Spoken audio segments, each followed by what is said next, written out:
Indonesia, salam Nusantara dari Sabang sampai Merauke, dari Medan sampai Pulau Rote. Mantala iman kita, mantala kasih kita, mantala pengharapan kita, tentunya dalam Yesus Kristus yang menjadi Tuhan dan Juru Selamat kita dan Juru Selamat dunia. Jangan katakan bahwa Yesus bukan Tuhan, jangan katakan pula bahwa Yesus bukan Juru Selamat. Dia adalah Tuhan, dia adalah Juru Selamat. Kalau engkau percaya, engkau akan diselamatkan. Engkau tidak percaya, engkau akan dihukum. Yohanes 3 ayat 36. Yesus sudah berkata dalam Yohanes 14 yang ke-6, akulah jalan dan kebenaran dan hidup, tiada seorang sampai kepada Allah kalau tidak melalui aku. Mantap!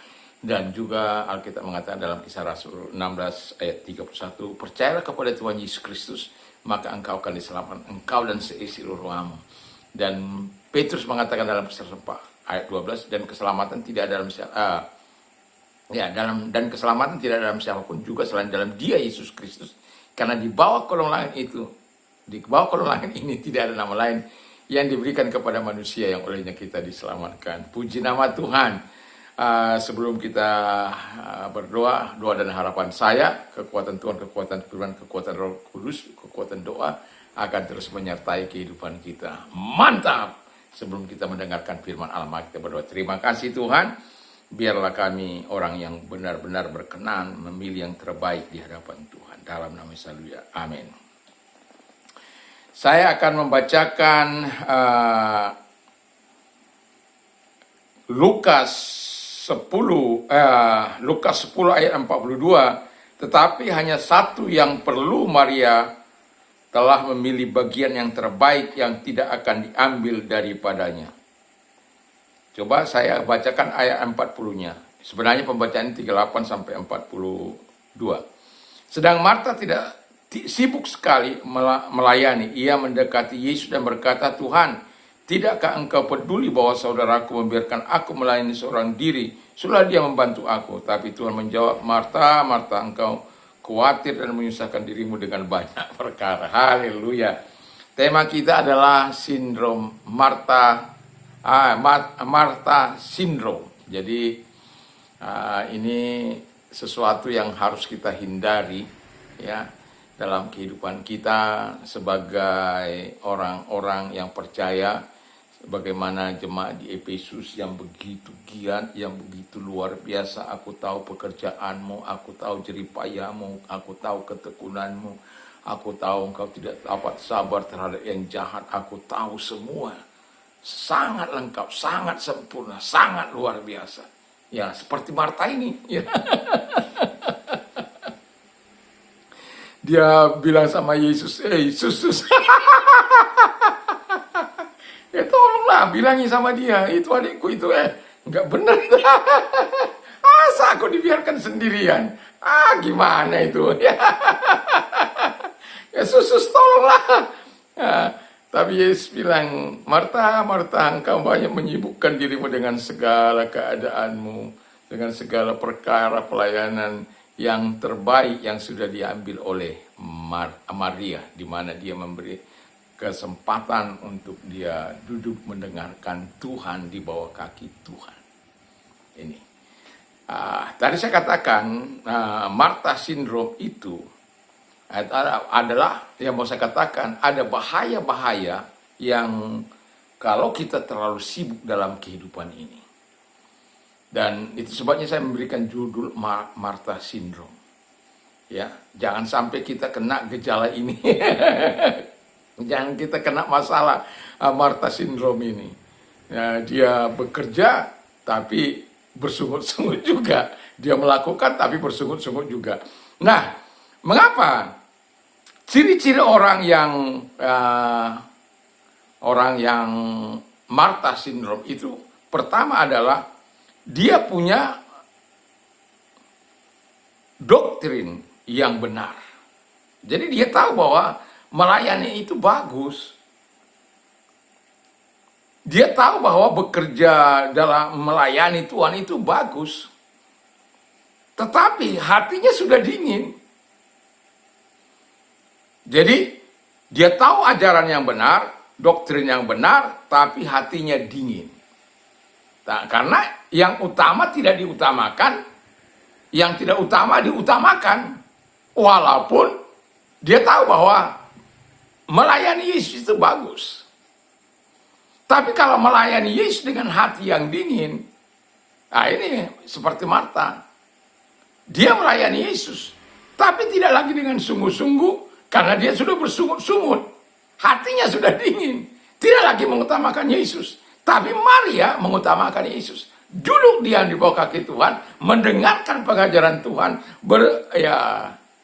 menyatakan segala kebaikan, mendengarkan ocehan Yesus atau ajaran Yesus, sehingga dia bisa bertumbuh lebih baik. Makanya Tuhan katakan, karena Marta bilang, tuh Yesuslah ya membantu aku, jangan gitu dong, masa kakaknya dibiarkan.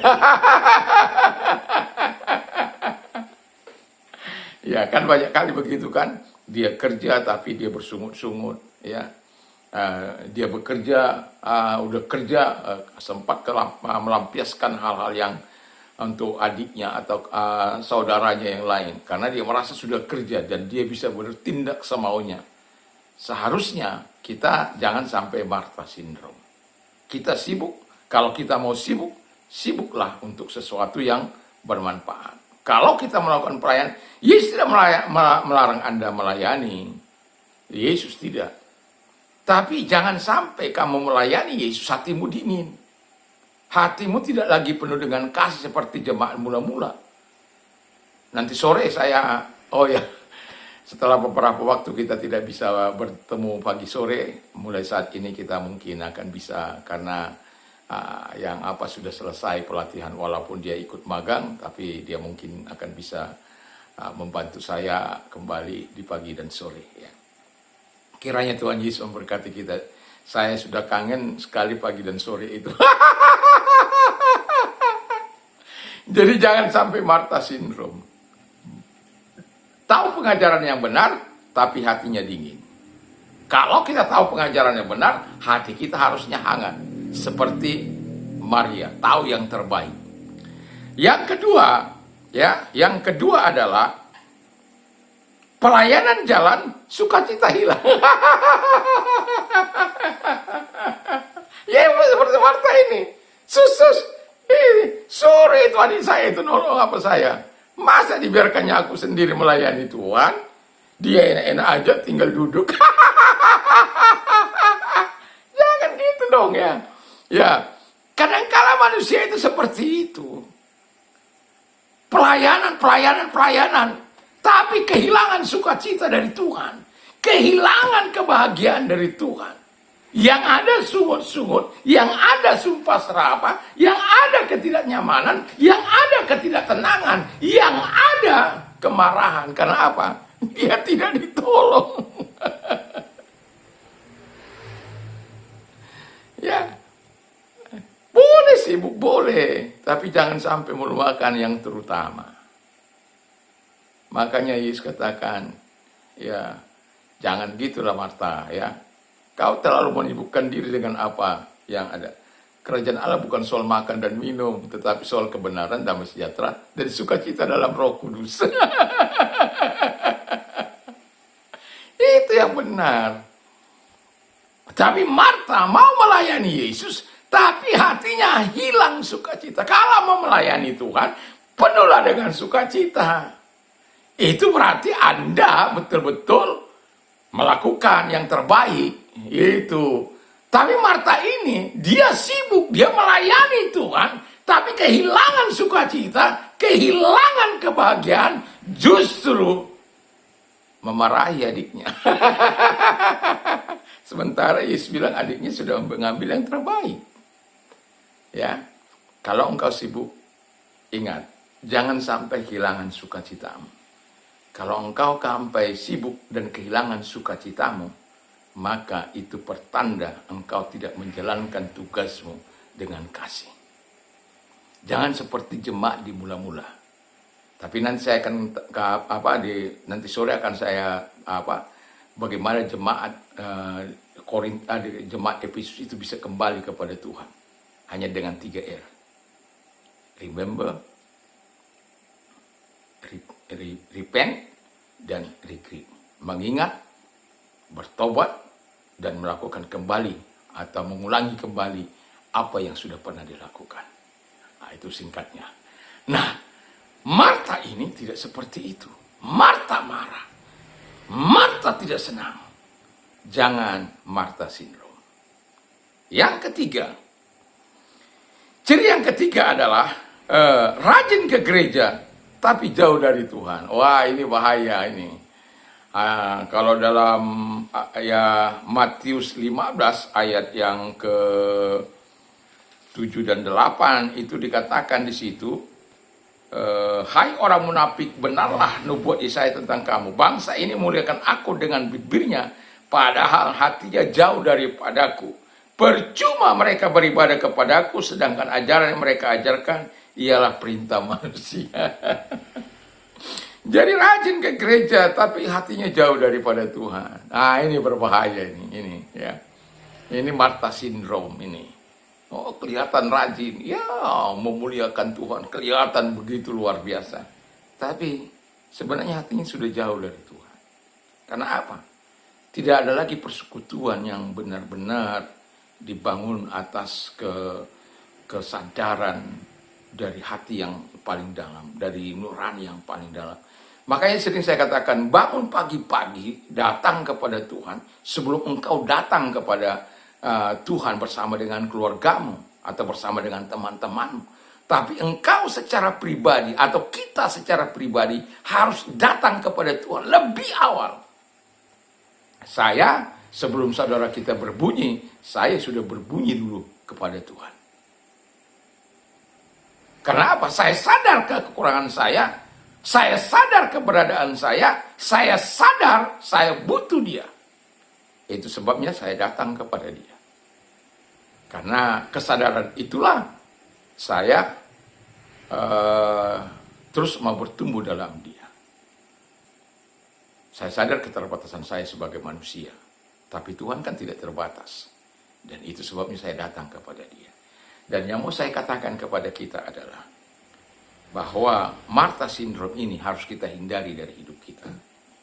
Kita harus melakukan seperti apa yang dipuji oleh Tuhan, yaitu Maria telah mengambil yang terbaik dengan duduk di bawah kaki Tuhan.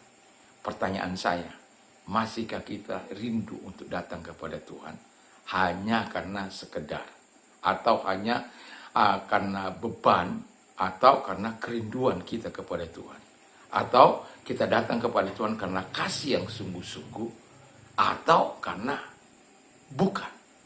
Anda yang bisa menjawab. Tapi saya mau katakan kepada kita, Marta sindrom harus kita hindari. Kesibukan kita jangan sampai mengacaukan kita, hubungan kita dengan Tuhan. Kesibukan kita jangan membuat kita menjauh hati kita dengan Tuhan. Kesibukan kita jangan membuat hati kita menjadi tawar dan dingin. Kesibukan kita jangan membuat hati kita menjadi jauh dengan Tuhan. Kesibukan kita jangan sampai membuat kita kehilangan sukacita. Memang kita harus bekerja, memang kita harus menolong orang, tapi jangan pernah lupakan bahwa sumber kekuatan kita itu adalah Tuhan. Utamakan yang utama dalam hidupmu. Kalau engkau mau tidak mengalami sindrom Marta atau Marta sindrom. Kalau engkau mengalami Marta sindrom, engkau yang akan mengalami kerugian. Seperti apa yang Tuhan Yesus, kau menyibukkan dirimu dengan perkara-perkara yang tidak seharusnya. Sementara Maria salah mengambil duduk diam di bawah kaki Tuhan. Dan itu sebabnya saya mau bertanya kepada kita, apakah kita masih sibuk duduk diam di bawah kaki Tuhan, ataukah kita sibuk bekerja tanpa pernah lagi berkomunikasi, membangun kasih kita dengan Tuhan di dalam doa atau saat teduh kita. Hanya Tuhan dan Anda yang mengetahui. Tapi saya mau katakan, hindari sindrom Marta dalam hidupmu dan ambil yang terbaik yang telah dipuji oleh Tuhan dengan sikap Maria yang duduk diam terlebih dahulu di hadapan Tuhan. Mari kita berdoa. Terima kasih Tuhan, kiranya Tuhan menolong kami untuk tetap kami melakukan yang terbaik dalam hidup kami. Kami tidak mau mengalami Marta sindrom, tapi kami mau seperti Maria yang tahu terlebih dahulu mengutamakan Tuhan dalam hidupnya. Terima kasih, dan kalau engkau sedang sakit, arahkan tanganmu kepada Tuhan. Tuhan tidak pernah terlambat untuk menolong engkau. Tuhan tangan Tuhan tidak kurang panjang untuk menolong engkau. Dan tangan Tuhan cukup bisa hadir dimanapun engkau ada. Dan itu sebabnya karena dia tidak mengenal jarak, ruang maupun waktu. Saat ini kita berdoa dan engkau percaya Tuhan akan jamah engkau dari sakitmu. Tak peduli apapun sakitmu. Dalam nama Yesus segala sakit penyakit yang mereka derita, apapun itu, kami perintahkan dalam nama Yesus, keluar, hancurkan dengan kuasa. Dalam nama Yesus Kristus. Kami bersyukur, kami berterima kasih kepadamu. Di dalam nama Yesus kami bersyukur dan berdoa. Terima kasih buat kesembuhan, dan bagi engkau yang mengalami masalah, problem yang berat, besar, serahkan diri kepada Tuhan dan serahkan persoalanmu kepada Tuhan. Kita berdoa. Biarlah tangan-tangan yang menyerahkan diri kepadamu dan menyerahkan persoalan mereka datang kepada mereka, menguatkan mereka, meneguhkan mereka, dan menjawab segala doa-doa mereka. Sehingga namamu dimuliakan karena pertolongan yang kau berikan kepada mereka.